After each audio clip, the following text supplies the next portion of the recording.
BNP chairman Tarique Rahman অভিযোগ করেছেন, ত্রয়োদশ সংসদ নির্বাচনকে ঘিরে একটি দল নতুন ষড়যন্ত্র শুরু করেছে।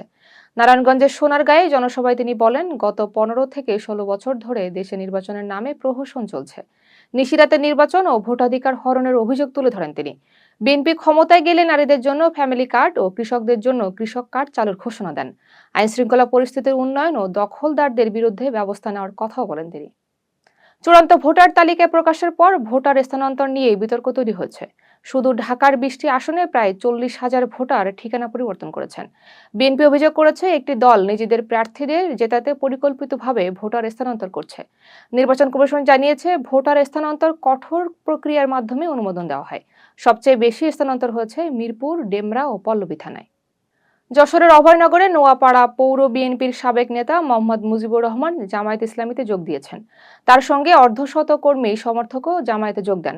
নোয়াপাড়ার শঙ্করপাশা স্কুল মাঠে আয়োজিত জনসভায় আনুষ্ঠানিকভাবে যোগদান করেন তারা। জামায়াত নেতারা ফুল দিয়ে তাদের বরণ করেন। মুজিবুর রহমান বলেন, জামায়াতের রাজনীতি তাকে মুগ্ধ করেছে। জামায়াতে ইসলামীর আমির ডাক্তার শফিকুর রহমান বলেছেন, পরাজয়ের আশঙ্কায় কেউ কেউ বাঁকা পথে হাঁটছে। রাজধানীর একাধিক জনসভায় তিনি বলেন, গণভোটে হ্যাঁ মানে আজাদি আর না মানে গোলামি।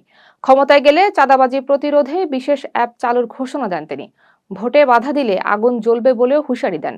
জনপ্রতিনিধিদের 6 মাস অন্তর জনগণের মুখোমুখি করার কথা বলেন। সংসদ নির্বাচন ও গণভোটকে সামনে রেখে সারা দেশে টানা 11 দিনের পদযাত্রা শুরু করেছে জাতীয় নাগরিক পার্টি। রোববার রাতে বাংলা মোটর কার্যালয়ের সামনে থেকে চট্টগ্রামের উদ্দেশ্যে পদযাত্রার উদ্বোধন করেন দলের আহ্বায়ক নাহিদ ইসলাম। গণভোটের পক্ষে জনমত গঠন ও রাজনৈতিক অবস্থান তুলে ধরাই এই কর্মসূচির লক্ষ্য বলে জানিয়েছে দলটি। পদযাত্রায় 24টি জেলায় জনসভা ও পথসভা অনুষ্ঠিত হবে।